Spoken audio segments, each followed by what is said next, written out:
November 2nd, Daily Devotional from the Heart by Ellen G. White. A peculiar people, who gave himself for us, that he might redeem us from all iniquity, and purify unto himself a peculiar people, zealous of good works. Titus chapter 2, verse 14. The Lord has set apart them that are godly for himself. In this consecration to God and separation from the world are plainly declared and positively enjoined in both the Old and New Testaments. There is a wall of separation which the Lord himself has established between the things of the world and the things he has chosen out of the world and sanctified unto himself. The calling and the character of God's people are peculiar.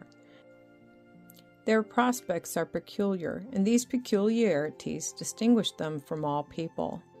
All of God's people upon the earth are one body, from the beginning to the end of time. They have one head that directs and governs the body. The same injunctions rest upon God's people now to be separate from the world, as rested upon ancient Israel.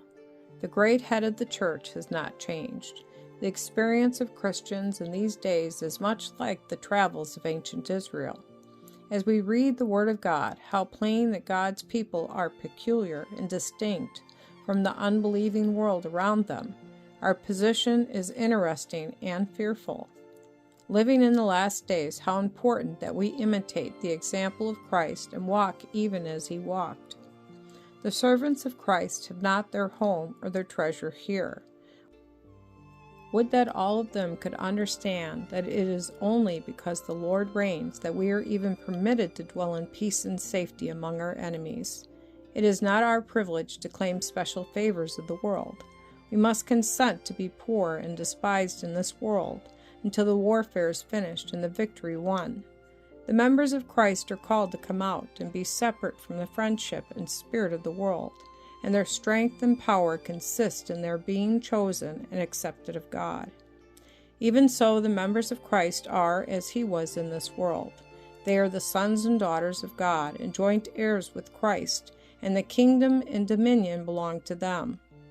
The world understands not their character and holy calling.